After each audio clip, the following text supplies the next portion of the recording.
Hello, everybody. Welcome. Welcome to me talking through the microphone. And welcome to this lovely space in the library. Have you all been here before? Well, okay, good. Yes, of course, our veteran Richmond librarian, Patty Parks. Of course, she is the one who can answer that. Well, thank you all for coming to the book launch for the Cambridge Companion to American Prison Writing and Mass Incarceration. My name is Dave Coogan. I think many of you know that already. And I am an English professor at VCU, and I am also the editor of this book, The Cambridge Companion to American Prison Writing and Mass Incarceration. And with me, up on the stage here, to my left is Professor Seth Michelson from Washington Lee University, and Professor Liz Canfield from Virginia Commonwealth University. And yes, it's okay to clap for both of them. They respond well to positive affirmation. So I'm going to introduce them more properly in a minute and get into what their portion of the evening is going to cover. But I wanted to just share a little bit more about the book itself, give you a little bit of the context of the book, and just kind of let you know what's in it. And I'll just start off by saying that this book, I got to hold it up once more. This book tells the story of mass incarceration through the perspective of the writers who witnessed it firsthand. And this is not the way the story is usually told. The story is usually told through the numbers. It's the politics, it's the policies that led to the tragedy. And we all know how that story goes, right? In 1970, the prison population in America was about 300,000 people. To put that in perspective, does anybody know the population of Richmond? It's about 234, 240. So if you imagine all the prisoners in America living in this city, that would be the entire American prison population. By the end of 2010, around there, does anybody know what the prison population was then? Panelists are not allowed to answer this because they know already. It was 2.3 million. That raises the question, how did we go from 300,000 to 2.3 million in just 40 years? What happened? And we know some of the answer of this already. We know that the wars on crime and drugs in the 1970s and 1980s created the policies that led to those increase in numbers. We know that the Criminal Justice Reform Act in the 1990s under President Clinton made tough on crime a bipartisan issue. It was no longer just Republicans that were trying to be tough on crime, it was everybody. So we have those policies, and we know that those policies unfairly affected black, brown, poor people, more so than white people who were wealthier. And we know that those policies included things like, in the early days of mass incarceration, the federal government, through the FBI, targeting leaders in the black rights movements who would then be unfairly targeted for incarceration. We know that it also took place in the 80s with the drug war, with the sentencing disparities between what was then called, and I lived through the 80s and the crack epidemic. I saw the TV coverage. It was hysterical, not in a funny way. It was literally, these people couldn't get over it. They thought this new drug called crack was destroying everybody's lives. It was the same drug as cocaine in a different form. And the different form was easier to market and consume in poorer communities. And those were the ones that got hit with a lot of the drug sentences. So anyway, this is the way the story is usually told about the politics and the policies that led to these numbers. And it's a useful story, at least in terms of understanding, how and why we built this system. We are the largest jailer in the world. We have 25% of, let's see if I get this right. Hold on, here it is. 25% of the world's prisoners, but 5% of the world's population. That's crazy. So anyway, people often do continue in this story through the numbers and the politics and the policies, but that's not the book that we wrote. We wanted to write a book that features the writers who lived through this so we could kind of let them kind of break free from the mass part and tell their own story. And then when you think about that word, mass, the mass and mass incarceration, it's actually a very deceptive phrase. Mass refers to the total amount of the matter in an object, right? So you have like the amount of water in a glass, matter, or the amount of grains of sand in that glass. And it's the total mass that matters, not the individual grain of sand, not the individual drop of water. It's the total mass. And it's the same thing with mass incarceration. Nobody thinks about the individuals, they think about the total number of the mass. So when you allow people, when you pay attention to what people write, you're seeing them kind of break free from the masses. They're individualized in a way that that phrase doesn't really allow. So I want to just highlight a few of the voices that are in this book, just to give you a sense of the overview of what we're talking about here. I'm going to stand up here so I can see this text better.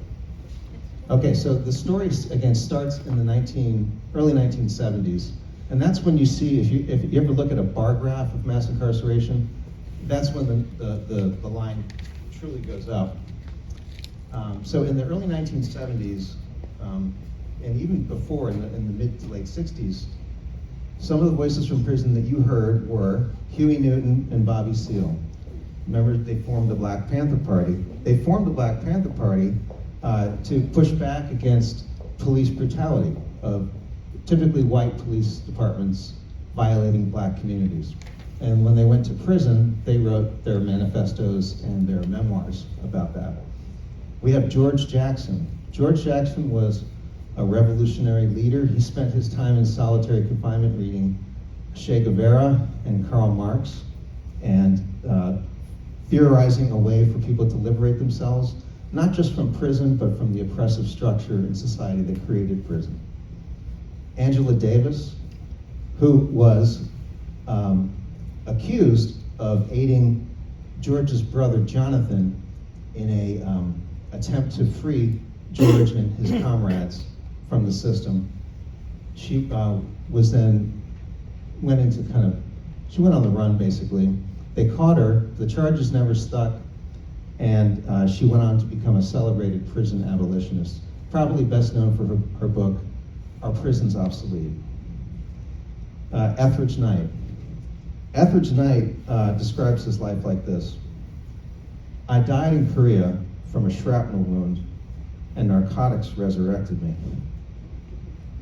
I died in 1960 from a prison sentence, and poetry brought me back to life. Ashada Shakur, a member of the Black Liberation Army who escaped prison and went on the FBI's most wanted list. She fled to Cuba, and she remained there until her death recently. Have you heard these names before? Okay. Leonard Peltier, a member of the American Indian movement who leaned on his indigenous heritage in his book, Prison Writings, My Life is a Sundance, My Life is My Sundance, while doing a life sentence which was commuted in 2025 by President Biden. He served nearly 50 years.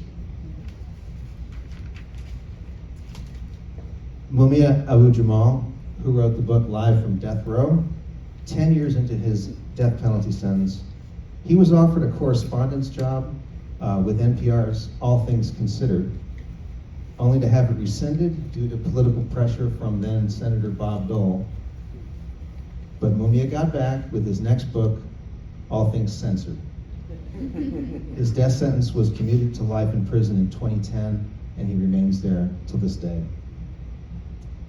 Albert Woodfox, who was incarcerated in Angola in Louisiana in the 60s, Angola prison, where they still make people do, it was a plantation, they still make them do farm work by hand.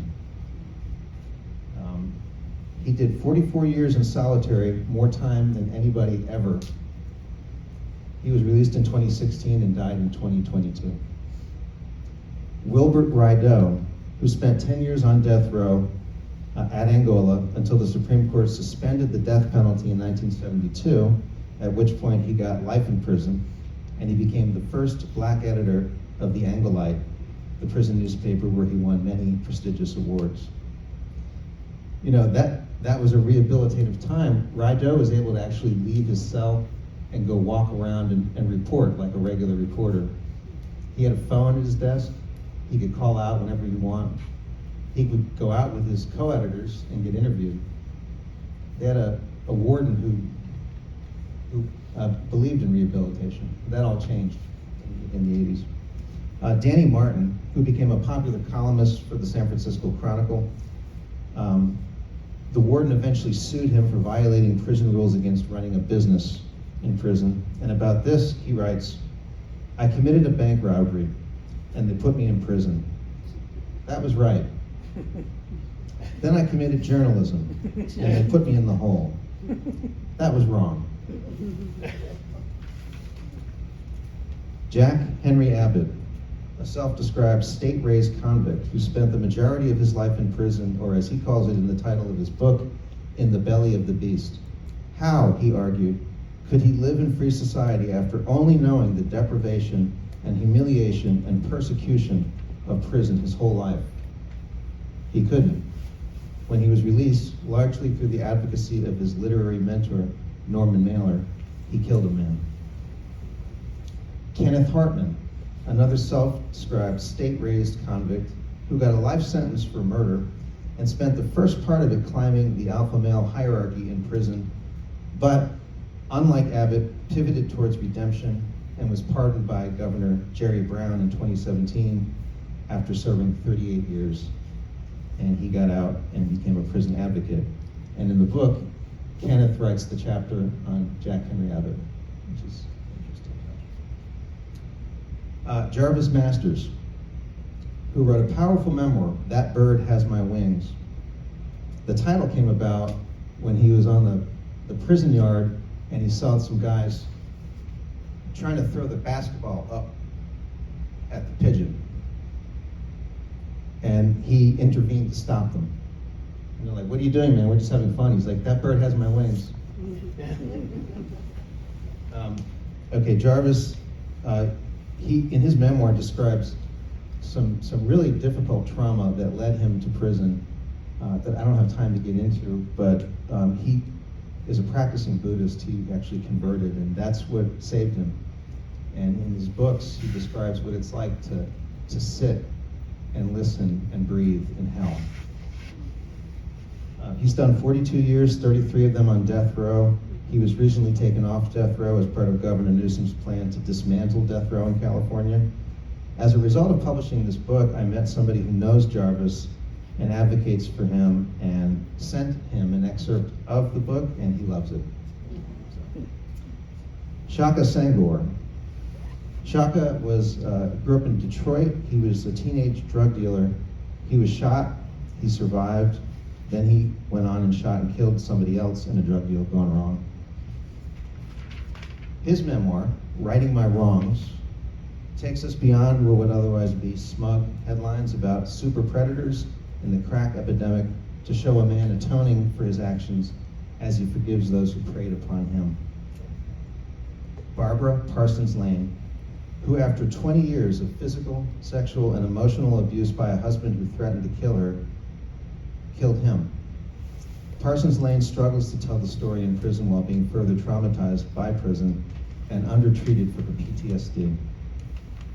And Susan Burton, whose recovery began when, after one too many incarcerations for cocaine without any treatment, she asked the judge to send her, I don't think she said it quite like this, but she sent me where the white women go, to the prison that has the NA program.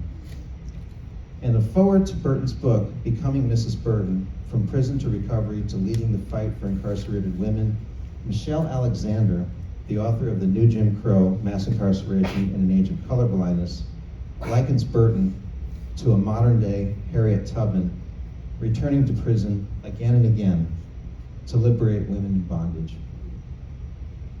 There are more voices like this in the book, but let me stop here so I can introduce these fine people and you can hear their voices. Let me start with Liz Canfield. Do y'all know Liz Canfield? Do I need to introduce Liz Canfield? I'm going to introduce, for those that don't know, Liz is a professor of gender, sexuality, and women's studies, the lead facilitator of the Abolition Lab at VCU, the founder and the leader of the Jail Mail program, and with me, co-director of the Open Minds program, which brings college classes into the Richmond City Jail. Through her many, many popular courses and activism in the community, Liz is without a doubt the Kevin Bacon of Richmond. If you are from around here and come to events like this, you are probably 6 degrees away from some connection to Liz Canfield. Look around. Trust me. With Becca Ringel, a PhD student at UMass Amherst and a former student of both of ours, Liz wrote the chapter about women in prison making zines, such as Through the Looking Glass, No More Cages, and Bar None. Self-made publications that they write function as spaces for creative expression, political organizing, and the forging of solidarity networks amongst women who typically identify as LGBTQ+, women of color, and poor or working class. No More Cages was a vital source of information about and advocacy for Carol Crooks, a queer black woman who was beaten by guards after participating in an uprising at Bedford Hills Prison in New York. Bar None published powerful poems by Vera Montgomery, who won the PEN America Prize for her poem about the struggle for solidarity amongst women within an environment designed to fragment them. And to my left, this is Seth Michelson, a professor of Spanish and the chair of the Latin American and Caribbean Studies program at Washington and Lee University. Seth also teaches poetry workshops to migrant children, primarily from Latin America, suffering in the detention center in Virginia. Seth opens up vital spaces for healing and community there and elsewhere in America and abroad, work which he elaborates in his new book, Hope on the Border. Seth wrote the chapter for our book about the great American Apache Chicano poet, Jimmy Santiago Baca. Baca, who was once like the children that Seth sees in his workshops, poor, vulnerable, brown, uneducated, and full of potential. Baca went to prison in his 20s, illiterate in English, but came out 5 years later, a published poet. Seth asked the question in his chapter, how could Baca write from a maximum security prison that he's offering people poetry? Because, quote, it's all I have to give and all anyone needs to live and to go on living inside when the world outside no longer cares if you live or die. Remember, I love you. How did Baca summon the strength to write like that in prison? How did Vera Montgomery and the other women summon the strength to make those zines and throw them out through the bars like lifelines to women drowning in the waters of incarceration? This man on the front of the book is parting the waters of incarceration, holding them in abeyance so he can make, or she or they can make their way to freedom. That's the heart of this book. That's the stories that I hope I've conveyed a little bit of tonight, and that's what you're about to hear from these fine people. Thank you.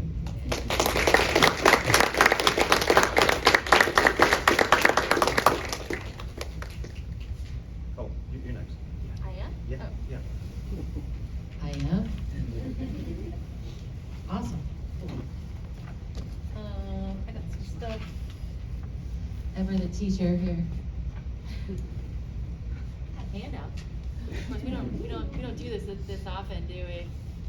You want to help me? Yeah, of course. It's like teaching in the jail. Paper. Paper's a wonderful thing.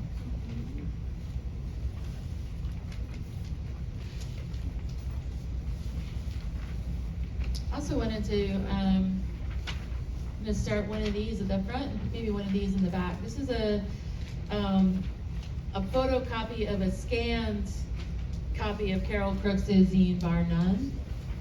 Number 7, Our Sisters, Our Brothers, One Struggle is the subtitle of this. I'll start one up here, and then start one in the other back corner. You get it. You get it. So you can kind of see, the writing and the aesthetic of these more informal publications. Becca Ringel, who couldn't be here today because she is snowed in Amherst. I think Patty knows a little something about the snow in Mass. Oh my gosh, Calvin! Hey! We use 2 major frameworks, theoretical frameworks in our chapter. And so I'm going to start with the theoretical framework. So I'm going to talk more specifically about the poem you're holding, the writing you're holding in your hands right now. So we see a real blossoming of Black feminism. There's always been Black feminism, but a real blossoming of that in the 70s. In literary circles, it was, not only in literary circles, but in all circles, really. The 70s to the 90s was a time of great kind of cultural change, not enough change, but great cultural change in the US, with writing and publication at its center. As critic and poet Alexis Pauline Gumbs says in her important essay about Black women's writing, she says, Black feminists audaciously centered an entire literary movement around the invocation of this criminal act of Black maternity, demanding not only the rights of Black women to reproductive autonomy in the biological sense, but also the imperative to create narratives, theories, contexts, collectives, publications, political ideology, and more. The dialogues across Black feminist groups, writers, and cultural workers at the time, particularly among incarcerated and quote-unquote free Black women, produced this alternate version of what it means to birth, and to nurture something that is not pathologized or essentialized as lesbian, bisexual, anti-capitalist, anti-nuclear family ways of loving, being, creating, and theorizing have already diametrically been opposed to dominant racist and heterosexist norms. A vibrant underground press culture took shape as both incarcerated women and men behind prison walls produced subversive zines that served as vital conduits for radical ideas and solidarity, while outside the prison, activists fought for feminism, anti-racist, queer liberation, anti-war, and anti-capitalist causes, which included rallies against prisons, policing, and mass surveillance. These zines created a sense of connectedness among prisoners and free, quote-unquote, free world activists, fostering a translocal counterpublic, that's just fancy for saying, a fighting group of people fighting the man, that challenged the legitimacy of the carceral state, among other institutions. Not only did these groups challenge prisons, policing, and surveillance as institutions, but they also were challenging local governments, universities, churches, etc., right? Prison zines, through their subversive, collaborative, and community-oriented approach to history making, help us trace the evolution of how incarcerated women write their own histories and build networks of solidarity both within and beyond prison walls. In an era when the carceral system continues to expand and disproportionately impact marginalized communities. Zines remain to this day an indispensable medium for expressing radical politics and building connections among dispossessed people. While these publications may not resolve all the issues that they raise, they invite us to find creative potential in the tensions surrounding identity, incarceration, and do-it-yourself history making. This chapter traces the impact of some of these zines, along with making a case for a continued study of these cultural products, particularly in the context of our contemporary political climate. I want to focus on one particular theoretical framework and a literary example that Becca and I wrote about toward the end of our chapter. The practice of sharing experiences through zines aligns with what Otter Lord says about emotion, particularly anger as a source of knowledge and power. Lord argues that, quote, anger is loaded with information and energy, and that, quote, focused with precision, it can become a powerful source of energy, serving progress and change. In the context of prison zines, this perspective illuminates how the expression of anger and other emotions, often pathologized as quote-unquote deviant in carceral settings, can be reframed as legitimate and even necessary responses to oppressive conditions. And this is so important. I mean, Otter Lord's writing about anger really cracked open kind of a new world of thinking about anger, particularly in ways where Black women can reframe that awful, harmful stereotype of being the angry Black women and transforming it into a source of power and change. So Otter Lord challenges the notion that anger is destructive or unproductive.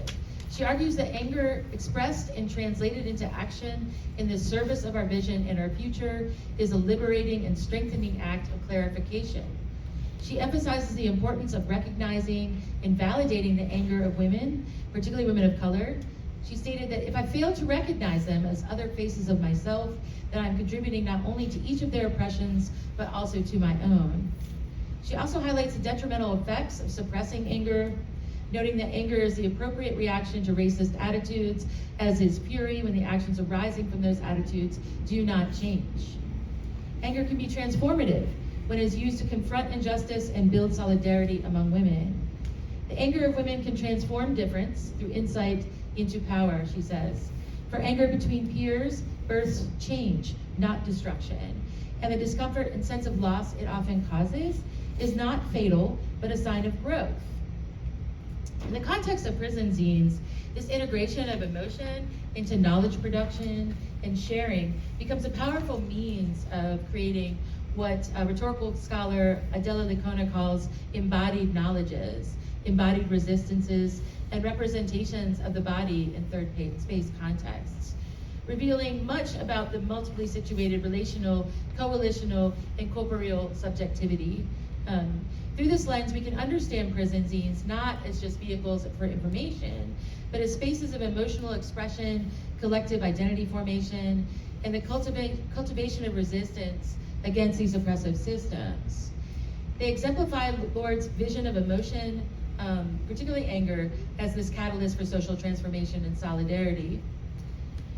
This transformative power of shared emotion and collective response is vividly illustrated in the case of Tempera Merrick, a young woman whose death in Georgia Women's Correctional Institution caused a powerful reaction among incarcerated women, demonstrating how tragedy could be channeled into solidarity and calls for change. On the morning of June 24th, 1975, Tempera Merrick was just 19 years old when she was found inside one of the isolation cells. Beyond a few scattered newspaper articles, there's precious little in the way of formal records or information about Tempera's short life. The Great Speckled Bird, which is like an underground newspaper of the time, that is from, it emerged out of Atlanta after the Civil Rights Movement. They published an expose shortly after her death that detailed her family's disbelief that she could have ended her own life only after served 6.5 months of a 3-year sentence. However, Tempera had attempted to escape multiple times before, and had been, I'm just gonna skip over some of this stuff because I don't think it's pretty triggering, had been abused by prison guards, etc. So what you're holding in your hands, one of the pieces of writing is a collectively authored obituary, Gone But Not Forgotten. That's written by a group of anonymous women who were incarcerated with Temp in the final months of her life. Describes a scene from that day and reactions of those who loved her. So they write, a young and vibrant woman of 19 made one last attempt for release from bondage. She did not fail this time. She made her escape a permanent one. And it goes on. Her obituary emphasizes not only the psychological and emotional toll of incarceration, but the cycle of trauma inflicted on their friends, families as well. The proliferation of Temp's obituary, and bar none, crossing geographic boundaries from Georgia to Massachusetts, to reach a wider audience. An accompanying elegy titled In Memory of Temp by another prisoner, Emily Butler, further captures the complexity of emotions stirred by Temp's passing. Emily Butler writes, I watched Temp grab for life. I didn't know why she was in such a hurry. While I watched Temp grab for life, the dance floor was vacant. Temp danced as if with all her soul as I watched her grab for life. The mess hall was crowded. The line was long, and I felt Temp's restlessness. Behind me, no more potatoes, just one plate left. Temp grabbed for it. I didn't know she was grabbing for life. Thank you, Lord. I am so glad I didn't take that last plate. Temp liked hot pants. Forgive me, Lord, for thinking it and never offering her mine. I thought I had more time. If only I had known I was watching her grab for life. Juxtaposed with the speaker's expressions of remorse and grief at having been unable to help her friend before it was too late, the repeated use of the phrase grabbing for life conveys a sense of urgency and desperation surrounding Temp's attempts to survive. The metaphor of a vacant dance floor, a space typically associated with freedom of movement and social interaction, represents the pervasive atmosphere of alienation and disconnection with the prison environment. This image stands in stark contrast to Temp's youth and vitality and her clear yearning to live as fully as possible. While the figurative space of the dance floor is eerily devoid of life, we see Temp forced to jostle for position in the prison mess hall that is crowded with long lines of other women, each vying for a single plate of food that the speaker retrospectively urges her to reach for and thus to continue to live. Grateful that she managed to avoid inflicting a final wound on Temp by taking that last plate, the speaker still appears to grapple with her fear that she has been made somehow complicit in her death by failing to recognize or respond to Temp's inner turmoil. Stripped of even the most basic joys and cut off from meaningful engagement with others, Temp's sense of self most likely deteriorated. The notion that self-destruction, in quotes, would become the only perceived avenue to escape a state of living death where connection and identity are severed speaks to how the practice of solitary confinement intentionally exploits our inherent need of connection with others. The writing and circulation of these tributes, like what we just talked about, creates a space for collective remembrance and reflection, both within incarcerated communities and beyond, insisting on Temp's worth as an individual, deserving of love and respect. The authors recreate Temp as a life that is grievable in the social imaginary. Grief is inherently political, shedding light on the way that society determines which lives are deserving of mourning, which kind of goes back to what David was saying earlier about the mass, right? It's like who gets to grieve, who gets to mourn, and whose life is grievable. Sharing experiences and emotions about Temp's death becomes a form of kinetic energy, a powerful collective performance that affirms the humanity and worth of not only Temp, but of all incarcerated women. And so what Becca and I tried to do here is, like, we dug through all of these really cool zine archives to find some of these things. The Bar None zine that is being passed around also has some of Vera Montgomery's poems in it. So it's really, these publications are really incredible, and folks in libraries are starting to digitize them, and so they're more readily available to us, which is awesome. Yeah, so I guess, like, at the end of the day, you know, that it's not only the kind of corporate published work that matters, but it's these, like, you know, really artful, important documentation of people's experience that we see in zines that is equally as important, I think. And so when I teach classes, I'm a writer and a poet myself, somewhat, and I'm just love to make zines, and so I always make them, you know, in a lot of the classes that I work with. And so I do also have some zines that have been created alongside and with incarcerated people during the classes that Open Minds program is teaching. So I'll have some of these y'all can look through after the talk.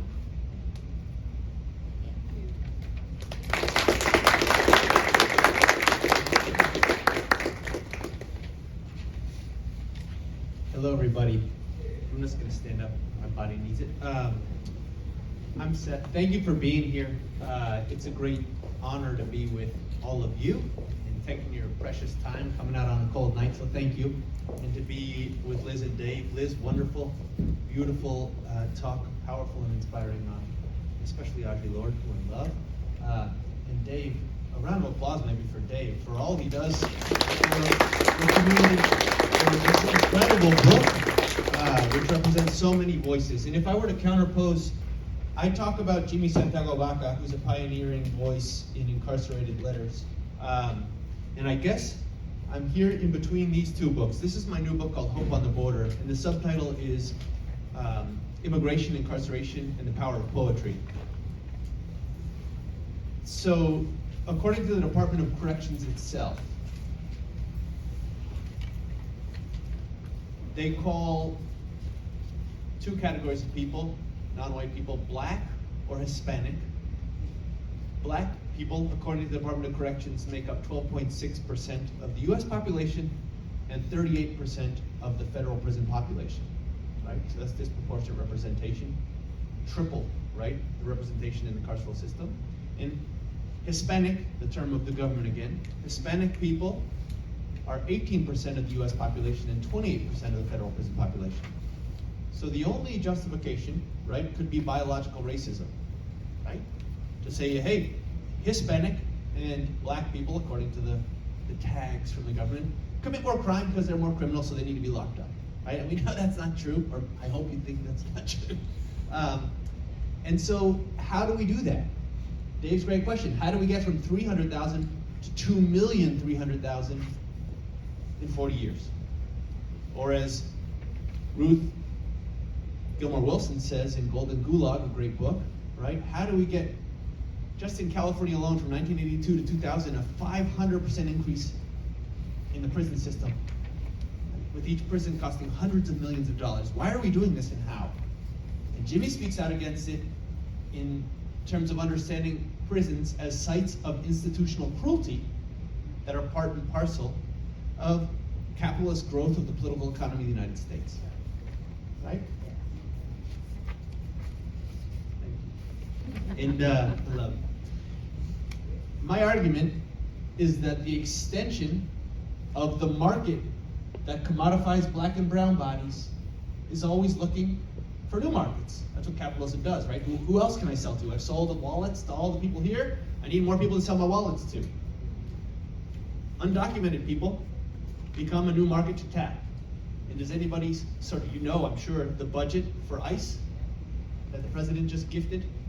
It's the biggest in the world. It's $185 million. It's 90 times what we spend on safety for our job sites, labor safety. Right? We're going to lose about 90-something million a year for Medicaid and Medicare, which is the ability to take care of our health, besides our job sites now. Public education had its budget halved for K-12 public ed, so now it's our ability to educate ourselves, besides safe jobs, besides healthcare. National Science Foundation had its budget cut by 40%, right? From 9 to 4 billion. We're losing our ability to study all the diseases that are hurting us, and then not being able to work and having no health care for the children we're no longer able to educate, so that we can profiteer off of commodifying now refugees. People seeking asylum, which is a lawful right. According to international laws, even that the US is a signatory of, starting in 1948, after the genocide in World War II. with the coming on December 10th is going to be the anniversary, the 77th anniversary of the International Declaration of Human Rights, which says you have a right to seek safety and asylum. The U.S. we wrote it here in the United States, and the U.S. was one of the driving forces in drafting and publishing and ratifying that. And we're not living that. And so the argument here is that we need to treat all human beings with dignity, which seems benign, but we do not do.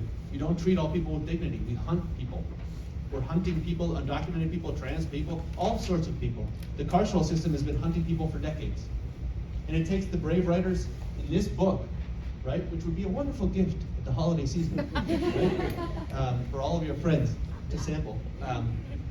But this book brings together extraordinary voices that help to give voice to the voiceless, to make present those who have been erased, right, by systematized cruelty and violence, including death.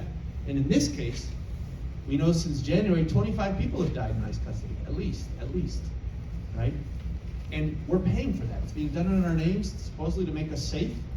And who's being targeted? Some of the most vulnerable, the least politically represented people. So in here, I'll show you how and why it's happening as an extension of this book, right, to the undocumented communities. And so I'll take you in a chapter into the most restrictive detention center in the United States for undocumented, unaccompanied youth, so children. They're supposed to be between 13 and 17. A federal lawsuit was initiated in Harrisburg in the wake of me publishing this book in 2017 called Dreaming America, Voices of Undocumented Youth, which is a compendium after 3 years of teaching weekly poetry workshops with the children. I pulled 41 poems from the multiple cell blocks. So I teach 3 workshops each morning before going to work at the university. And there are more than 3 cell blocks, but I can't detail too much more to you because of non-disclosure agreements in the MOU. But we put together this, 41 boys and girls published their poems. We couldn't even put their names, we couldn't even put their initials. But we got their poems out. And for many people, it's the first time hearing from undocumented children, and we're legislating in ignorance. People are making decisions for the futures of migrating children, refugee children, unaccompanied children, without knowing, without including the children in the conversation, which is fundamentally wrong, right, in a democracy. And it's very lucrative. This is a semi-privatized facility where they get government contracts, and so they're making some money, to go back to my friend. We have an alternative economy of literary publication here where all the money from the sale of this book goes to a legal defense fund for the children.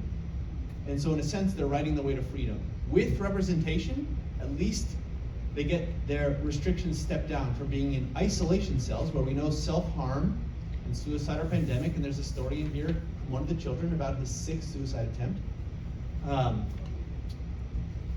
And without representation, the children who get an average of less than 2 minutes on a screen with a federal immigration judge to prove they have a credible fear of returning to the country of origin, and I had poets from my workshop killed for the very reasons they detailed in court in their immigration cases, asking for asylum in the US for protection here.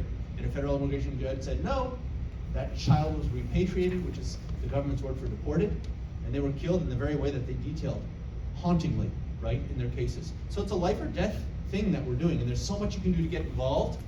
This book details that. I take you into that facility, I take you into the largest family detention center, which is another inexcusable violence that we're committing, which is to detain mothers with their children. Babies I've seen in there as young as 6 months old, living in prison, criminalized for no reason, right? And we've even seen in the last few months that in September, a little over 97% of the people were held with non-criminal charges, aside from crossing the border without documentation. Even though we're supposedly hunting criminals and gangsters and narcotraficantes and all the rhetoric we hear, it's just not true. And I take you into refugee camps so you can see what our policy does across the border. Ballooning refugee camps where there's a trans woman desperate to cross the country. I start always with personal narratives so you remember to humanize people that have been so radically dehumanized. Now, what is it like to be a trans woman in a refugee camp with no protections, right? And I show you what it's like to be children in a refugee camp. And Then I talk about where it all comes from. So everything gets a context afterwards. And you can understand historically, politically, legally, how does this happen? So that maybe we can presume alternatives and enact them, which is where the hope comes from. We can't help but think of problems. What if we said this public library is shutting down tonight because they have a lack of funding? What could we do? What would you do? I don't know, probably start like a advertising campaign to get people to know about it. Love it. She said start an advertising campaign to let people know about it. Awesome. What would you do, sir? Yes. Handsome man with the red phone. Again, it's about awareness, get the word out. Great. Awareness, get the Get word out. funding, get grants, get whatever it takes. Write a grant, tell people, advertise. What would you do, sir? A GoFundMe, awesome. Hey, everybody, let's pour some cash in. We got to keep the lights on. Let's open this beautiful space we all share. Right? Ma'am, what would you do? Oh, I say press first. There we go. There it is. That's it. Yep, shout it loud. Shout it public. I love it. Yes, I love it. Absolutely. That's hope. Already we're coming together. 5 people, 5 ideas we would have. I don't know how many people are here. I can't estimate it, but 55 ideas, right? And we have creative people with all kinds of talents and language, and we would make something happen. We don't have to live like that. We don't have to live like this. We don't have to dehumanize refugees and incarcerate children and incarcerate people seeking safety and a better life, right? And how do we do it? Because we dehumanize them, right? Otherwise, there's no way. And so I bring you in. Yeah, thank you. Let me just read 2 excerpts quickly to show you the juxtaposition generationally or intergenerationally between these 2 books, right? So this could be an echo of Jimmy, the poet here, who says hello. I talked to him today. He's so happy we're here. He loves this book. He loves Dave. Yes. Who doesn't love Dave? I love Dave. I love you too. So this is The Deepest Darkness, and it's got an epigraph of Adrian Rich, a poet, and it says, you must write and read as if your life depended on it. Audre Lorde also talked about that, right? It's not a luxury to write. It's sustaining, salvific. Daniel was on his knees. This is a little boy in the detention center I told you about. They live in isolation cells, right? Which even President Barack Obama said as a law student was unconstitutional. It's cruel and unusual, right? And to do it with children seems even more punishing and sadistic. Daniel was on his knees last night, trembling in the dark beside his bed. Plagued by insomnia, he couldn't stop thinking about his mother. Maybe it was because his 16th birthday was coming up, a sad occasion in juvenile immigration detention, something Daniel had never experienced before. So he's thinking of his mother. He'd been scouring his mind for any happy memory of their life together, no matter how hazy or distant, but he'd had no luck. Even before her death, his childhood had been a steady stream of misery and deprivation. His neighborhood in San Salvador was rough, as had been his mother with him, so he'd slogged through days filled with poverty, neglect, violence, and death. And it was why in a poetry workshop a few weeks back, he'd fallen in love with the line, I was born on a day God was sick. It had come in a poem from Cesar Pacheco that the group was discussing, and it hit Daniel like a lightning strike, leaving him suddenly illuminated in his seat. He was ablaze. Spontaneous praise poured from him. It poured for the poetry, saying how the line spoke for him, as if he'd written it. You've had that experience, right? You read something like, ooh, that's how I've always felt and thought, but I could never say it. And that's the beauty of reading these essays, right? All around him, his peers nodded too. Several added, eso, and está bueno. And it was true. Daniel had always felt like this, though he'd never before known how to articulate it. And I was talking to Jana here about that before, right? The importance of acquiring a critical vocabulary for articulating what we're experiencing and how powerful that is. What we heard in your essay. Now, though, with Pacheco's words, he knew how to name the sucking emptiness that for so long had haunted him. He felt abandoned by God, just as he had felt abandoned by his mother.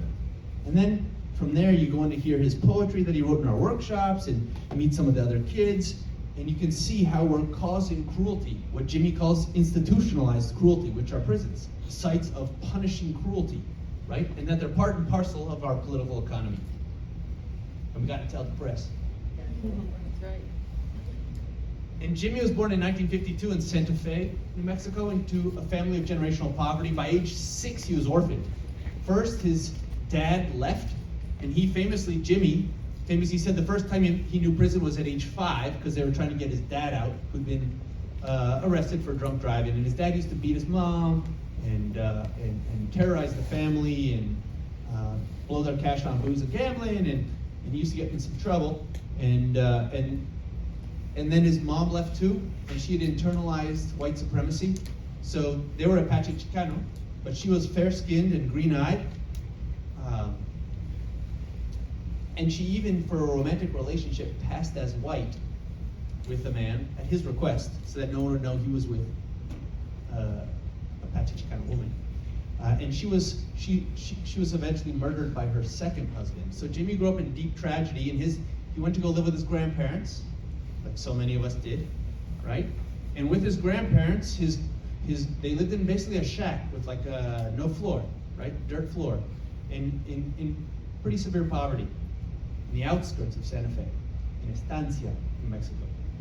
And his grandpa got sick. Grandma couldn't take care of grandpa and 3 kids, so she put the boys into an orphanage, religious institution, and kept the daughter, the sister, at home to help with grandpa in the home. In this institution, the boys were allegedly sexually abused by priests. And so Jimmy, the younger brother, fled.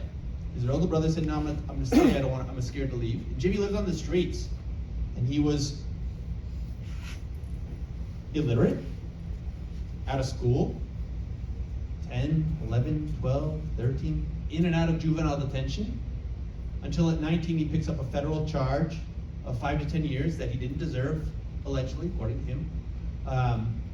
He got caught in the middle of a shootout between a drug dealer, marijuana, and also that's changed a lot, right? People getting locked up for a long time. But anyway, he picks up 5 to 10 and he goes to Florence, a federal penitentiary in Arizona, on beefed up charges. And he says, "You know what? I want my GED. I want to learn to read. I refuse," like Dave was mentioning. There are many sites where you have forced labor, which is an extension of slavery, which is the book, The New Jim Crow by Michelle Alexander that Dave mentioned, which is so good to read if you haven't. She's an amazing scholar. But her idea is that the carceral system extends Jim Crow, which extends slavery, right? And so Jimmy was forced to work in Florence, Arizona, and he said, forget that, but maybe a different F word, right? And he said, "I'm not working unless I can get my GED." And the warden did not like that kind of disrespectful back talk, and so started to punish Jimmy, beat Jimmy with what Jimmy calls the goon squad, which is the riot police, right? The guys that look like they're wearing like baseball equipment, right? Helmets and masks and knee pads, and they pound Jimmy in his cell until it doesn't matter. Jimmy won't come out, and he's becoming like a celebrity amongst other incarcerated people for his political resistance and saying, "Hey, if I can't learn to read and get a GED, I ain't working for you," you know? And so they put him in solitary. And in Florence, it was subterranean, cruel and unusual. According to Jimmy, it was dank, it was dark, underground, and then the incarcerated person next to him, bona fide African-American man doing consecutive life terms for 3 murders, allegedly, teaches Jimmy to read, right? First figuring out phonics, syllables, letters, and then he goes on to become this exemplary writer, which I always caution my incarcerated friends, that shouldn't be the aspiration. Jimmy went on to write 34 books. Have you guys seen the movie Bound by Honor? He wrote that screenplay. He's written 2 screenplays, feature length. Yeah, Bound by Honor, remember that one? It's a cult classic from the 90s. Alternative title was Blood In, Blood Out. It was about gangs in East LA. And Jimmy also founded in 2004 Cedar Tree, which helps what it calls in its mission, at-risk kids. And so he does a lot of work with the community now, right? And he sends his love. Like the excerpt you beautifully read, right? He writes from prison, "I love you." And it's how do you love with all that pain? Because love is a radical act of defiance. Like him refusing to say, right, that I'll go work for you without being entitled to learn to read and write, right? With a system that puts this in place but won't let me access it painfully, right? And so he works through that love to learn to read and write to communicate what it is to be a racialized, Spanish-speaking, indigenous person in prison, and he gets love from his fellow incarcerated people. First, his Hispanic community, according to DOC. Then the black community, DOC. That's 80% of our prison population. And then he gets out beyond that with other writers hearing his work and saying, this is so great that Susan Sontag, another great writer, she gets him his first book published before he's even out. Mind you, that parole's been denied a few times before this. Right? Shocking or not shocking. And he writes about the powerful, transformative importance of poetry. And I want to just end, and thank you for listening, with some words, because he talks about the importance of becoming a witness. In the throes of despair, as an illiterate young adult in an isolation cell, Baca discovered the power of imagination to foster a language of survival. And you can all cultivate that in yourselves and share it with others. You don't need any fancy degrees or any kind of wealth, or right? You can share the love like Jimmy did from an isolation cell. It's in all of you. That's the hope that's possible, to transform and rehumanize, especially those of us who've been dehumanized and or rendered voiceless or censored, if you feel safe. Born of defiant resilience, that language was initially oral, because he couldn't read, right? He couldn't write. And it was rooted in personal memory. But he then learned to read and write in the language in his cell, and he grew into an increasingly eloquent, sought-after poet in the prison. He began to engage its dynamics and its politics. And his newfound literacy changed him ontologically, which means like the philosophy of being. It changed how you can be in the world by understanding new languages and ways of seeing, which is what poetry can do. Or Wittgenstein, a language philosopher, says, the limits of our language are the limits of our consciousness. Right? So if I can only say apple, that's as much as I can conceive of what it means to be. But once I read this beautiful anthology edited by Dave Coogan, superhero, then I'll have all these different ways of thinking about what it means to degrade humanity to the point that we have prisons. Or like Jimmy says, to degrade humanity to the point that we have systematized, lucrative sites of cruelty. He also saw how it could change things socio-politically. And he embraced a new and courageous commitment to openness and to empathy. And maybe that's what we can all start to practice differently, right? Empathic listening. Listen to difference, and not with fear, like we just heard Noam say, right? What did she say? The leeches. She wants, since one person who happened to have a background in Afghanistan, right, shot some people, all Afghanis are bad. All people from Sierra Leone, Chad, Sudan, right? All these places are bad, right? They're leeches on the system, they're criminals, all of this dehumanizing rhetoric to tag huge swaths of human beings as less than so we can hurt them, right? So Jimmy sees that with openness and empathy, you can question institutional violence, especially of the carceral system, and state racism.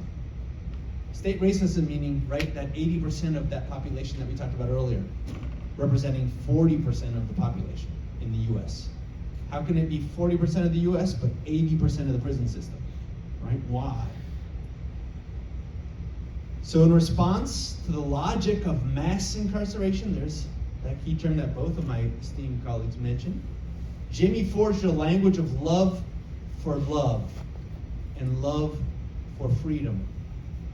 As he explains from prison in his poem, I am sure of it, he rebuffed the carceral system's necropolitics, meaning a politics of death, right? That we're transacting death when we sentence people to a carceral system. I was talking with Jenna before. In this book, where the children are incarcerated in isolation cells, imagine going from 12 to 19 in an isolation cell. How much did you change? I see some of Dave's students here. How much have you changed since your first class, first semester? Just to where you are now, right? Now imagine going through, think of yourself as a middle schooler and then a senior in high school. How much did you change from 7th to 12th grade? My son, Ilan Sebastian, is so proud because he can get a little mustache now, right? He's so proud, right? But it's also a sweet and tender and silly way to mention how much you're changing, psychosocially, physically, and to be trapped in an isolation cell, that's inexcusable violence against children, right? Without education and socialization and seeing all different gendered people and exploring sexuality, and your body's changing, and no one's guiding you, and no one visits these kids except for the DOJ if they want institutional information. And so Jimmy says he wants to use literacy as a way of thinking this life as a full life, even in prison. And he committed himself to transcending the racialized trappings of prison life via his literary espousal of an inclusive ethos for all people, couched in respecting each other and helping each other. And that's the lasting message of Dave's book, which Liz and I so happily have a small part in. And that's how Jimmy leads to the children in here saying the same thing, and we've got to stop this cycle. Instead of growing the market to go from dehumanizing and commodifying people living in the country with papers, and now expanding it to people without papers, well, now we've got the world at our fingertips to incarcerate, right? Where's the end? When will the market be satisfied? Well, it's up to us to sort of raise our voices and to act and to listen critically, and you're powerful in yourselves. You can do so much. Like we talked about in the example of the many things immediately, spontaneously you guys would do to save this beautiful library. So thank you so much for being here. Thank you for listening to me. Thank you for your words, Liz, and yours, Dave, and for this beautiful book. All right. We have time for questions. I know you have questions. You've heard a lot. You've heard an overview of the writers who survived mass incarceration. You heard about the women making these wonderful zines to bolster up and sustain themselves. And you've heard about the refugee children that Seth so lovingly and generously cultivates as poets. Yes, Chris. And Dream of America, did you say the children's name weren't allowed to be attached to their poems? Did you say that? Yeah, they're not. The question is, did I say that the children's names are not allowed to be attached to the poems? Is that what you're saying? Yes, that's correct. Why? I fought for 18 months with the Department of Justice and Department of Homeland Security, both of whom were bending back and forth who was in charge of the facility. The children are wards of Office of Refugee Resettlement that had an office at the facility, but no one would allow us to vote. And I got frustrated, and I wanted to be able to stay in there as long as I could.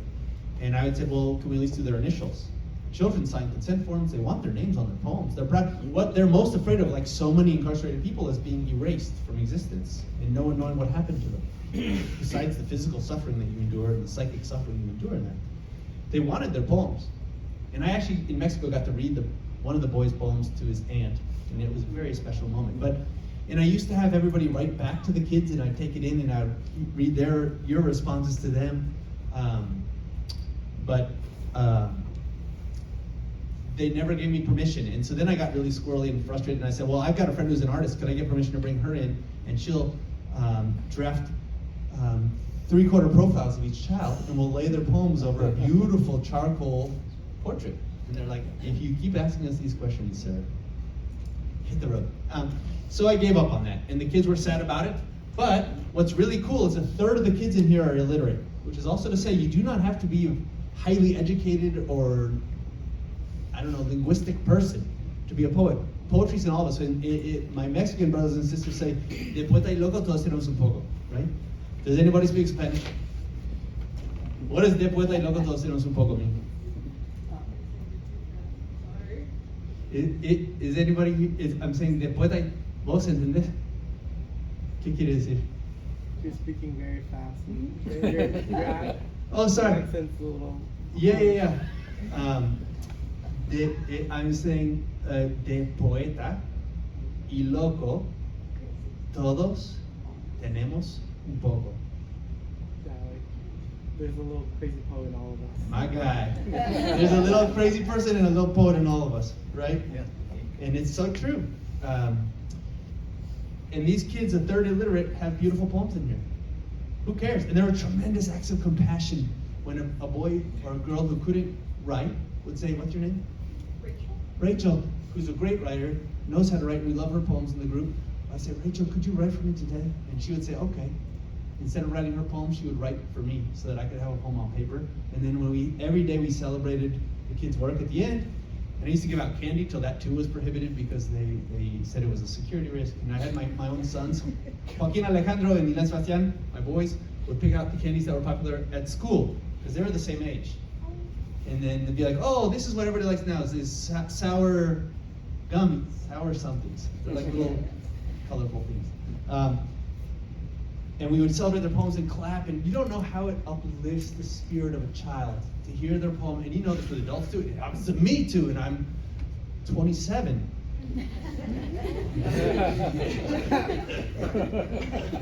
But an illiterate child hearing their poem read out loud, and the group applauding them and giving them some Laffy Taffy or whatever the candy is, and celebrating their work, and it's so beautiful, and it changes the dynamic of the room. It changes the space of the prison cell block where we get to write. They're not locked in their cells, and they could be together and physical. Oh, Rachel, thank you. Little pat on her back for her, and she wrote for me, and it's just this kind of tenderness that keeps the spirit alive, which is the radical hope of love, right? There's a tenderness and resilience, a resistance in that kind of loving, Jenna, right? So, yeah, I wish I could have gotten their names in there, but the system will not let us. Yep. Sean? What are some of the most contemporary writings in living the Canfield community? Because I understand like there's a lot of stuff we've been reading in class is very much some of it published like the beginning of the 20th century, very end of the 20th century. Now that this is something published in full quarter into the 21st century, what are the most contemporary voices? Okay. He's asking, in this book, what are some of the more contemporary voices, the most recent ones? When I started off my introduction, I was reading a lot of old names like Huey Newton and George Jackson, people that published in the 60s and the 70s. Towards the end of my list, when I got to like Shaka Senghor and Susan Burton, those are people that are still alive today. Shaka Senghor, by the way, that's a good one to focus on.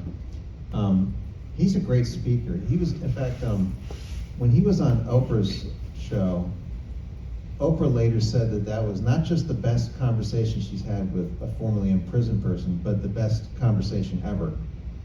And Shaka Senghor's ability to convey the hard work of what he calls atonement. When he spent time, he was in solitary, and the mother of the person he shot wrote him a letter saying, "I forgive you." And then his son wrote him a letter. His son, I think, was like 6, saying, "Dad, you've got to learn how to control your anger.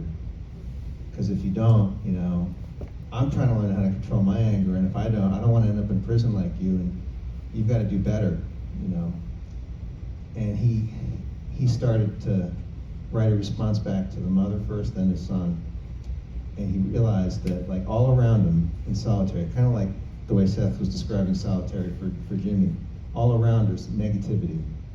There's people that are angry about this or that, and he would give into that, saying, "Man, I want to mess that guy up. I want to kill that guy." He started listening to himself. I want to kill somebody because he stole my coffee? Like, what's happening to me? I already killed somebody. I don't want to kill anybody else. And so that's the reason why I put him his story towards the end of the book, is because this ability to really dig down deep into your trauma and articulate it, the way I think Seth was talking about, finding the words to articulate, would you say, like, the pain of what you've been through? That's a more recent trend in prison writing. That's a more contemporary way. You're not going to hear George Jackson talking about his inner psychology in quite the same way, because he was a revolutionary. That was the way he wanted to write, So the Shaka Senghor is one of those voices. Susan Burton is very similar, and it's interesting. They're both casualties of the war on drugs. They're people that,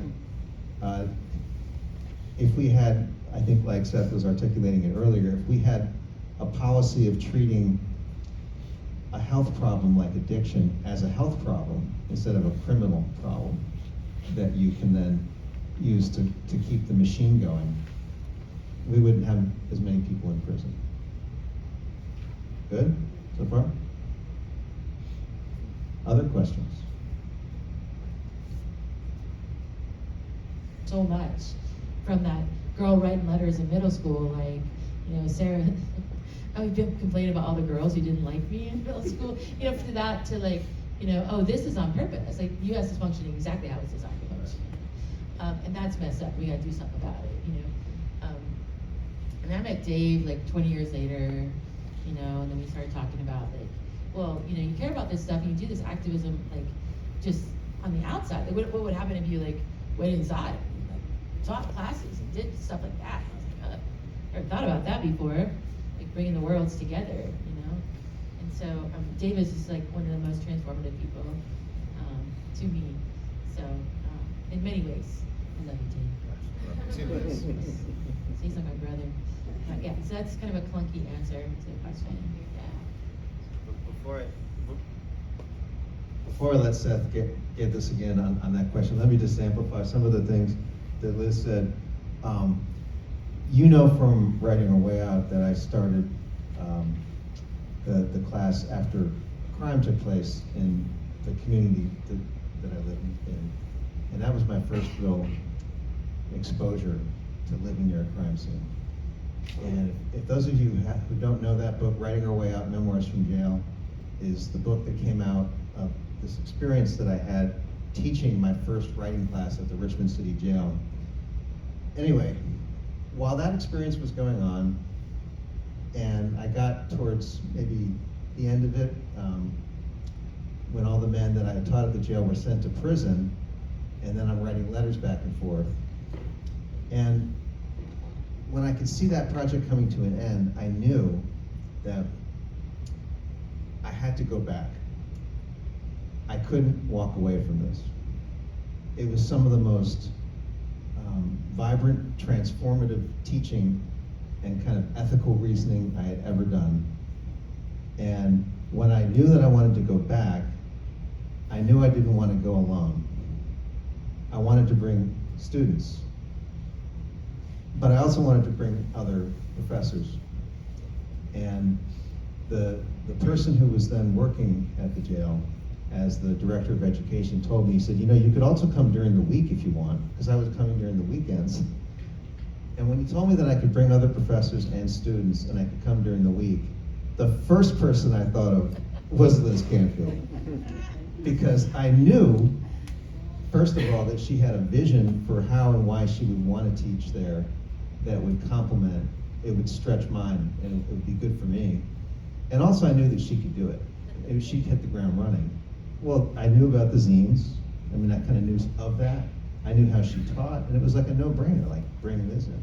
So I think it came like at the right moment for you and your, the way she was developing and discerning what she wanted to do with her life. But it is transformative that way. It's not for everybody. As soon as I let go of this mic and give it to this man here, you're gonna hear, I know you're gonna hear how it transformed him multiple times over. Am I right? You wanna share how you got into all this? Sure. Yeah. The short is, I was raised in San Diego, and my dad worked in Mexico. And so whenever I could visit him and work with him and spend time with him, which was every weekend and all the holidays, summer, vacations, he worked for Casa de los Pobres, which is a house of the poor. And so it's like a clearinghouse for people. There are fewer social services in Mexico than there are here, aside from often Catholic charities. And so I would help. And by the time I was maybe like, and it's migrating people and it's impoverished people and indigenous people within and beyond the centers, which are in Tijuana, they're down in Oaxaca, and we're in Chiapas and all over Mexico, right? And by the time I was maybe 10, I was already translating. So when people would come to help and they didn't have Spanish, I would tell them how to, like a church would come down and give food out in Tijuana, I could be there and like explain the whole system to both sides. Or if medical people came and wanted to help people for free, I could interpret when I was really small. And that's a lot of migrating people and children of migrating people are in that kind of position where you act as a default interpreter for your parents. And And so from a very young age, I was already doing ballet, and I didn't understand why my friends couldn't come with me when we had quinceañeras or we had important celebrations. Was it easier or harder for different people to get back and forth? From a very young age, I could see it and I didn't understand it because I didn't have that critical vocabulary. But like 8 years old, 9 years old, why can't so-and-so have a sleepover? Or why do we go back differently? Why do we cross differently?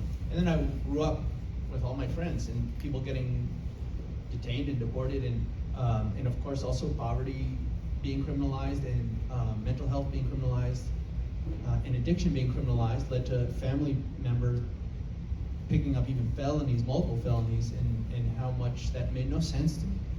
And on top of it, I was born with a congenital disease. My bone degenerates, and so I was in a wheelchair and on crutches throughout my childhood. I have a really idiosyncratic outcome where I'm probably, hopeful, maybe, actually I don't care, but maybe invisibly disabled to some of you, but I have a limp and I grew up having many, many surgeries, but by like 8 or 9 I was writing poems, and I don't know what kind of lunacy that was, but I've always been writing poems, and back then it was pre-ADA, and they kind of had a false correlative back then between physical difference and mental difference, and so they thought I was stupid because I was in a chair as a child. And I slept in traction for years, and I was really isolated, marginalized. Like Octavio Paz says, the poet, right, is the fly on the wall, right? And so that's kind of how I was socially positioned. And then also, like, Rilke says, a poet's life is born in conflict with the entirety of existence.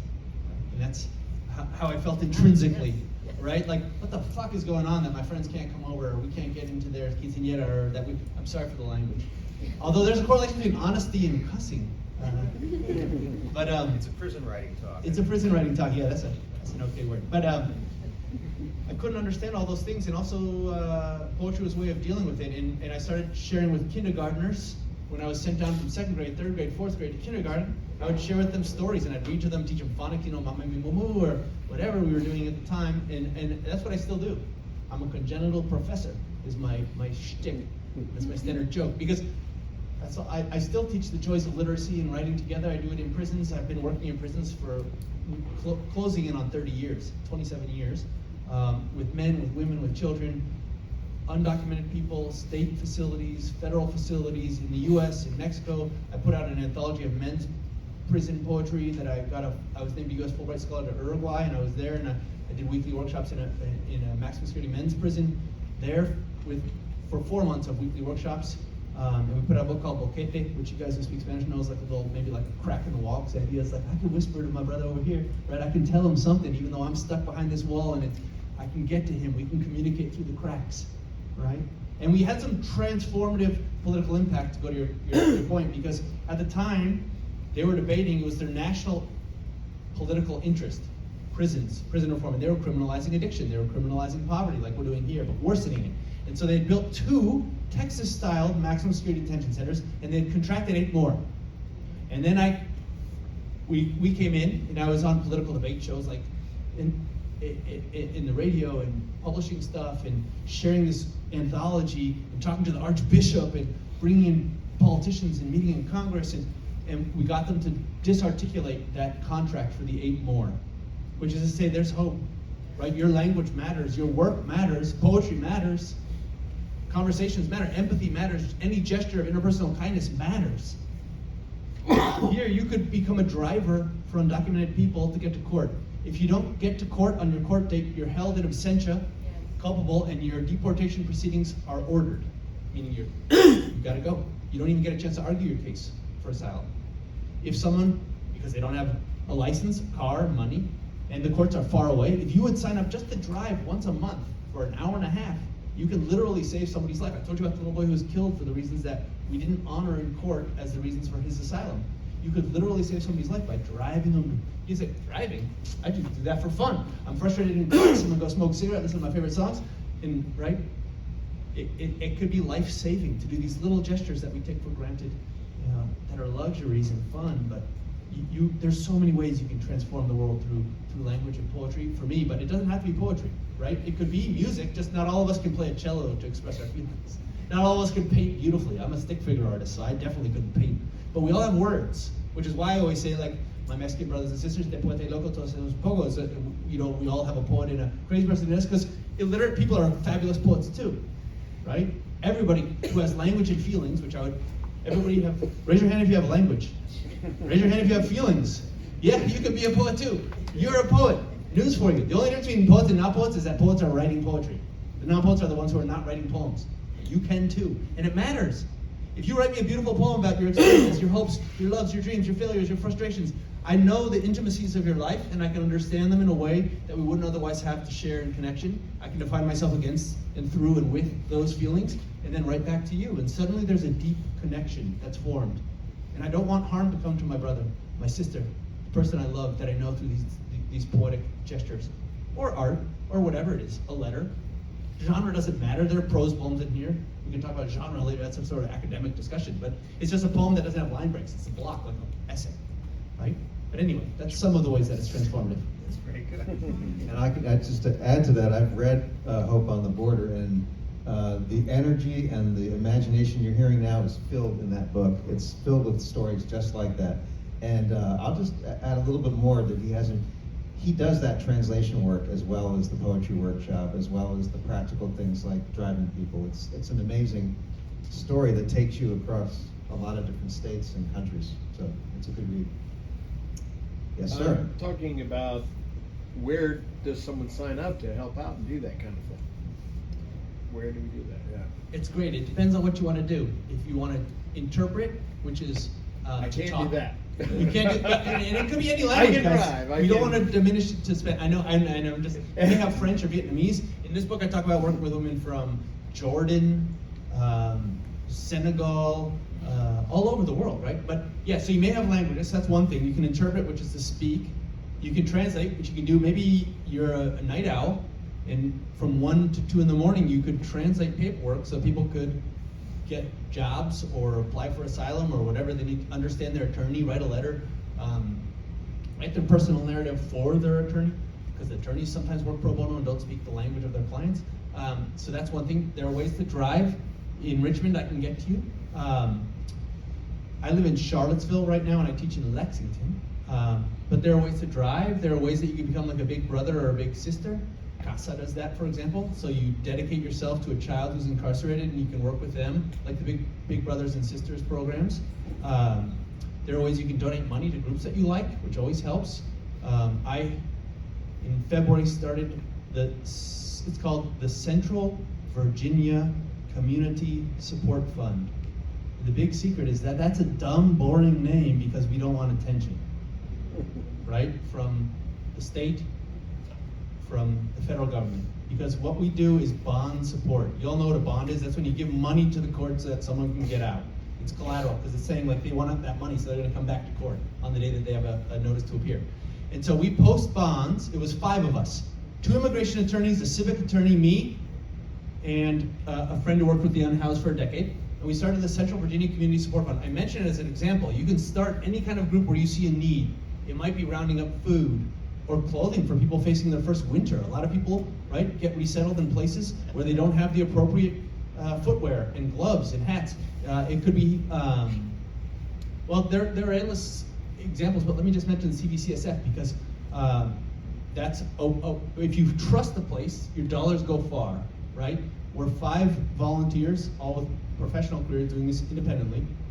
And in the last 15 days, we've gotten out 5 people, which sounds like very little, right? But we know again that 25 people at least have died since January. And these are teens that we're getting out at right now, 18, 19-year-olds.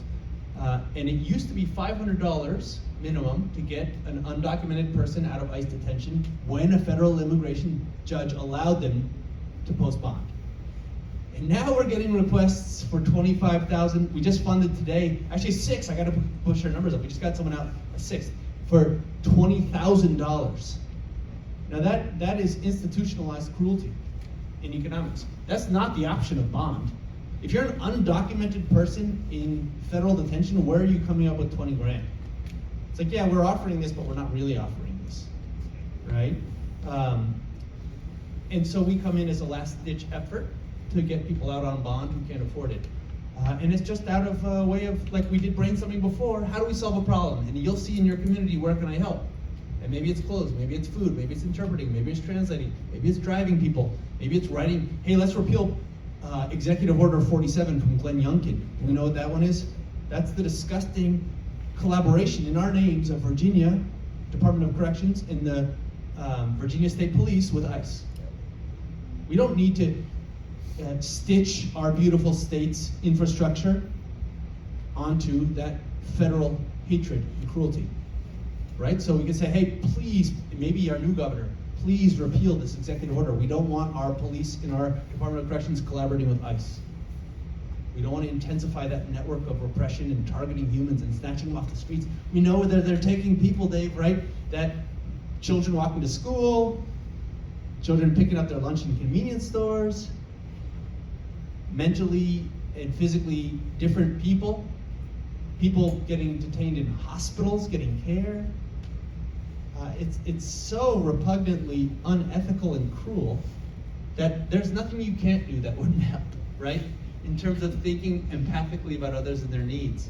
So I'd encourage you to look and listen. You can contact local shelters, immigration attorneys' offices, ask what they need, and start locally. Be Zapatista, right? And start local, act local, and transform the ways that we live as a community of communities in the country. Right? Does that help, or is that too vague? Yeah, it's kind of broad, but in terms of the one thing I was thinking, I've seen a couple just from driving around immigration lawyer offices.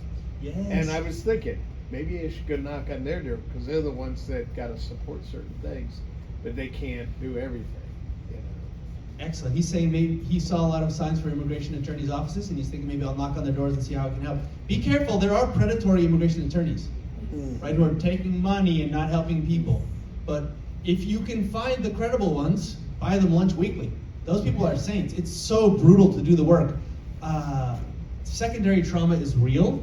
Why she skipped triggering language in part of her talk, right? Secondary trauma means that when I hear Rachel's terrible stories of sadness, that hurts me. Susana Kaiser, a great sociologist from Argentina, talks about during the genocide there, that the children of the generation that went through the genocide from 76 to 83, when 30,000 people, desaparecidos, disappeared people, were thrown out of airplanes and murdered, right? The children of that generation, whether their parent was a disappeared person, a survivor of torture, or the torturer, all have the same physical reaction to hearing the narratives. Palpitations, their blood pressure goes up, they perspire. In other words, secondary trauma is real, right? We can be haunted too by intergenerational memory. Think about that in the African American community, right? In the undocumented community, right? We compound. Think of it in Palestine, right? The compound generations of suffering and displacement and agonies, and those stories matter, right? So find a good immigration attorney's office and see, how can I help you guys? What do you need? What do you hear we need?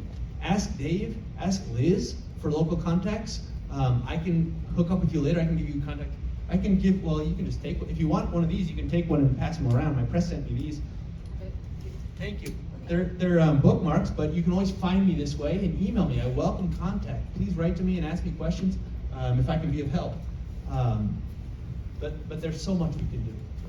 Good. Thank you, Seth. Well, Can I add one thing? of course you can. Sorry.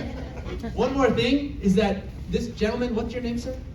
Patrick. Patrick's wonderful question is what I hear almost uniformly as one of the first questions at every talk I give within the U.S. and beyond the U.S. And I've talked about immigration reform in Kenya and in Germany and Slovenia and Japan and in India and in Argentina, Mexico, Uruguay, all over. I just got back from Ecuador 2 weeks ago. And everywhere I go, people are like, how is this happening and what can I do? Which is to say, people are good, right? Most people want to help. Except for the sociopaths. And those ones, I mean, there's nothing you can do about that. And that has nothing to do with ethnicity or language or country of origin or anything. That's just human biochemistry for some of us. But there's good people everywhere, and we need to get together and work to change things, like you're offering. And there are many, many ways you can do it. After school programs, start homework help, teach ESL at night to people trying to learn English after work.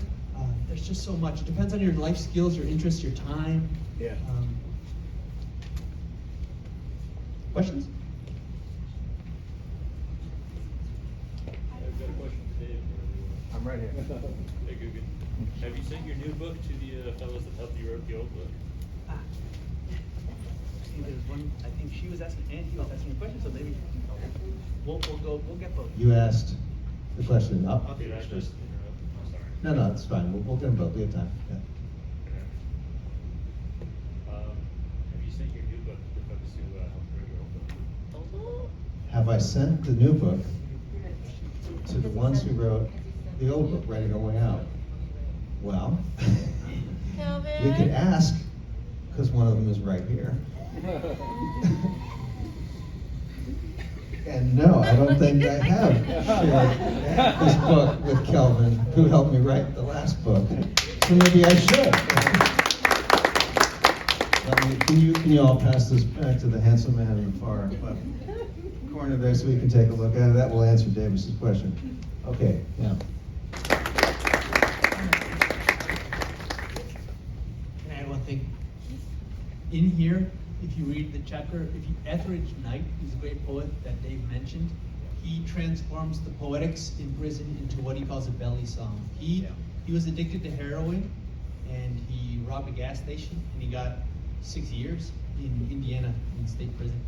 And he learned to be an even deeper thinker and person and poet by trusting his belly song, his rage, his anger. And he talks about racialized politics through his belly. It's not a cerebral thing, it's not even a heart thing, but if you get into your gut, and maybe for you that's going to be through acting or writing letters or writing songs, singer-songwriter, playing piano, whatever it is, but finding a way to, like Liz said, right? Your way of composting or transforming those feelings and not invalidating. It's okay, it's normal to feel those things. And it's good to share them with trusted people, even if that trusted person is just the page that you never show anybody. Good. You have a question? No? What, does anybody else have a question? Just looking around, seeing a lot of writers here. I see some teachers here. I see some activists here. Somebody's got to have a question about these writers that resisted the narrative that they were disposable, forgettable. Yes? What word would you use to describe the book? What word would I use to describe this book? Can I ask all of them to answer it as well, so we can get 3 words? I guess the word I would use would be transformative. Simply because I like the way Liz used it earlier, talking about me. That was nice. But also, I know what she means by that. She means like the way I think about writing as transformative and the way I like to teach that way. And I think that's the spirit that connects all these writers together. They do it for different reasons. I like that you reminded me of the Belly song in Etheridge Knight. That's a really, by the way, if you haven't read Etheridge Knight, you should read Etheridge Knight. Etheridge Knight is an amazing poet and a great speaker. I mean, the way he delivers his poems, and you can find him easily on YouTube. But you can listen to that song, that poem which he wrote about recovery. But that was a transformative experience for him. And I think whether it's George Jackson writing about how to transform America so we don't have these pipelines that Liz and Seth have been articulating, or it's Shaka Senghor writing about how he transformed his own self from somebody who once killed to somebody who wants to atone and help other people heal.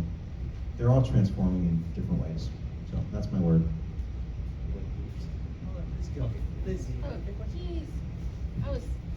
I was banking being the last one, so I was like, I got time to think. One of the things we haven't really talked a lot about today or tonight is, I guess the word I would say is like deeply political.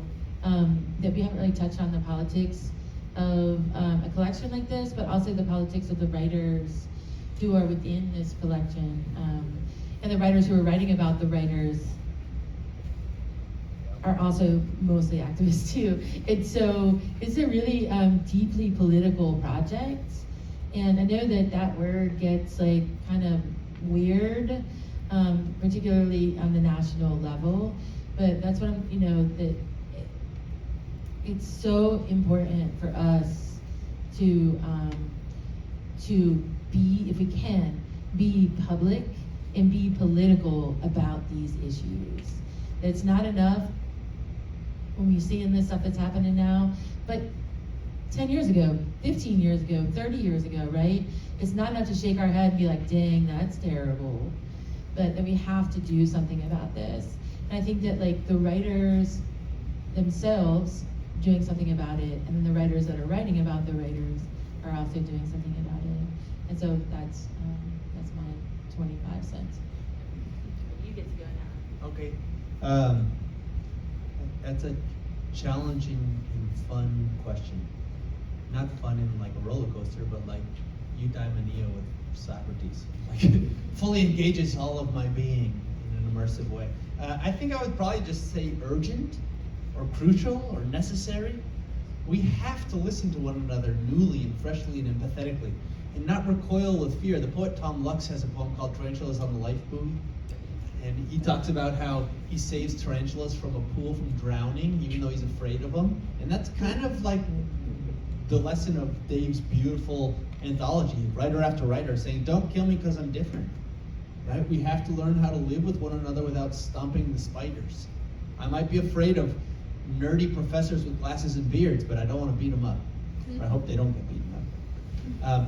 Right? But so it's a question of like urgently learning anew that we're a community of communities. That this mosaic is beautiful, and we don't have to crush the tiles that we decide arbitrarily through our own prejudices don't fit. And that's radical. And activism can start in reading. You don't always have to be marching at the front, getting tear gassed, all that you can do and we do. But and you can't always be that one in the group, but sometimes it's reading and getting informed and hearing different voices and then sharing those voices, right? Maybe even getting them as a holiday gift. This beautiful signed copy from its editor, Dave Coogan, legend. But yeah, I mean, it really is important. Yeah, please. I would have put together the word politics with the urgency that he was just speaking on. She's right. Politics gets a weird kind of vibe to it, especially when it's so divisive. But the origin of the word politics is in polis, and that was the city-state. And I guess you made me think of it when you mentioned Socrates. Right? So the polis is the city-state, and politics is like the leading of the state. So by taking the voices of people who are, as he put it, with undocumented, disappeared, or people that are just incarcerated and forgotten, put into a mass, you take those people and they don't have a voice anymore in steering the state. They don't get to vote, literally, but even more so than voting, we don't hear from them. And just to kind of echo what Liz was saying about the deeply political nature of this book, she's right, and I guess I'd forgotten how hard I worked on creating a coherent through line from the 1960s till today, that you're not going to be skipping chapters in this book. I think it's some anthologies you'll skip. You're like, okay, I don't really want to read the chapter about the American Indian movement and Leonard Peltier, but actually, that's a very relevant chapter to understanding the way these other groups, like the Black Liberation Army, were also persecuted by the government. So you can find that through line of government persecution from that era, but you can see it all the way through into the warehousing era of the 1980s and 1990s, when the prisons truly became huge. And you'll see, I'll give you one quick example. I mentioned the journalists Wilbert Rideau and Danny Martin earlier today, or tonight. The person who wrote the chapter on those amazing, groundbreaking journalists from prison is in prison. His name is John J. Lennon. And if you look up John J. Lennon, you will find him in everything from Vanity Fair to the New Yorker. He's that level, A-level writer. He's the top journalist in prison. And I got him to write on his predecessors. And he loved that assignment. In fact, he called Wilbert Rideau, who's in his 80s. And they had a conversation. Another interesting through line, I mentioned Huey Newton and Bobby Seale earlier, the Black Panthers. I got Florence Forbes, who was a Black Panther. He was Huey Newton's bodyguard, to write the chapter on Huey Newton and Bobby Seale. He was there when Huey drafted his memoir, Revolutionary Suicide, and he brought it to the house where Flores was, as like a 16-year-old or a 17-year-old Panther. He was in charge of security, so he had all the guns. And he went up to him and said, "My brother, I'd like you to read this." And it was the manuscript for Revolutionary Suicide. So there's a lot of stories like that in this book. It's really important that they're all together. I think that's something that I heard Seth speaking on earlier, as a collection of voices, because we don't often hear them, well, we rarely hear them all in one spot.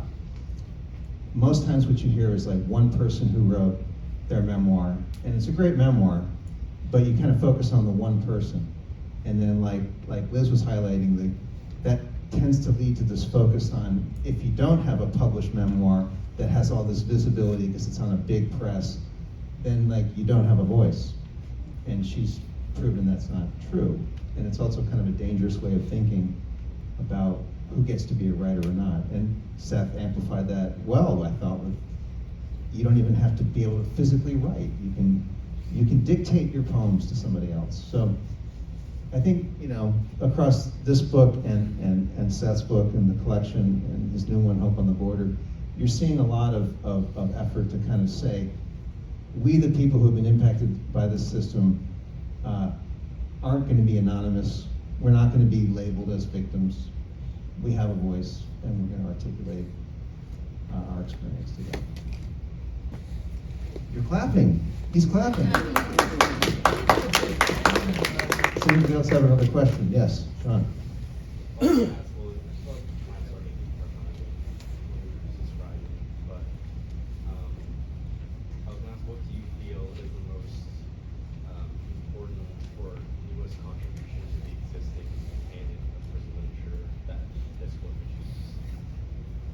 Question is, what is the most important contribution to prison literature that this book articulates? Wow, that's hard to pick. I think because there's ones I would pick for different reasons. Look at the table of contents. Just to kind of jog my memory here. All right. I'll say, honestly, the thing that's really new is Liz's chapter and Becca's on women's prison zines. I don't think the voices of those women have been alongside people that we all know, like Mumia Abu-Jamal or Leonard Peltier. I mean, most of these are like, A-list names of writers. So that would be my first choice. It's not just because she's sitting here. It's true. It's a great chapter, this unit with Becca. Other questions?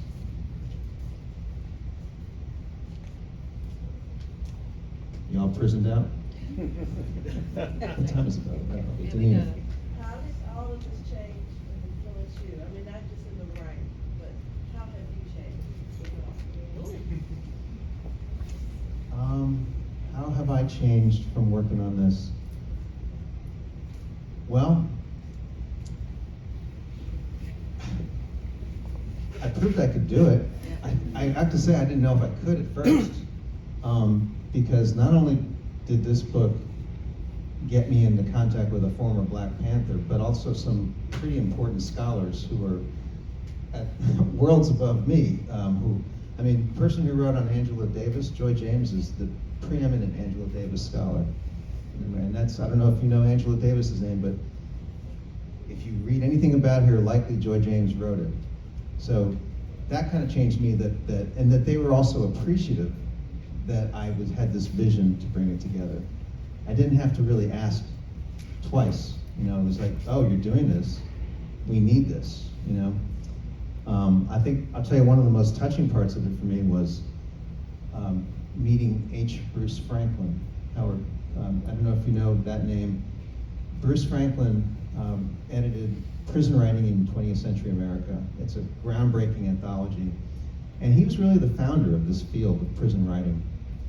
And when I asked him to write the foreword to the book, he was in his 80s, and he was pretty frail, and he was suffering from, his wife had just died, and he had some kind of brain disease, I'm forgetting what it was, but he could barely speak.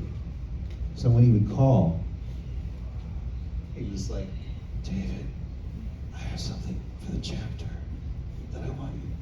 But I was so touched that he would call, and it was important to him that people would still be reading books about prison writing.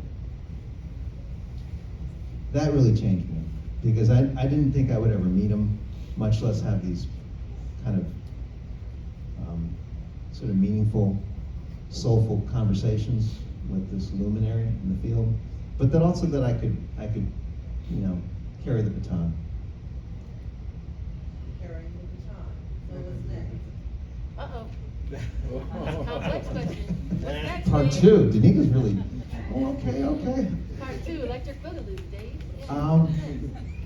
Okay, well, my editor at Cambridge has asked me if I would do a second book on the history of American prison writing, which would take me further back, and I haven't really figured out how to do that yet. But I'm intrigued by the idea, because I'd have more space, and I could go further back in history.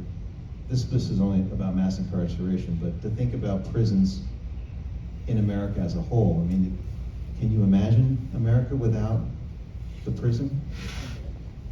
I can, yes, I can. The prisons held the indigenous, they held the slaves, they held the sinners. I mean, think, what would America be without these places that took away all the ones that we didn't want to be included as full citizens? That's sort of what I've been thinking about. Yeah. You're welcome. Well, thank you all for coming. Thank you, I appreciate you being here. Seth and Liz and I are not rushing out of here, and I have a flyer for the book if you did not get one. We don't have the book to sell tonight, but this one, if you take this flyer, you can get a 20% discount. There's that. So if you missed the flyer, come up and get it. And I know that Seth has some of his books here as well that you can take a look at and maybe even buy, which would also make a good stocking stuffer, right? So again, thank you all for being here. Appreciate you.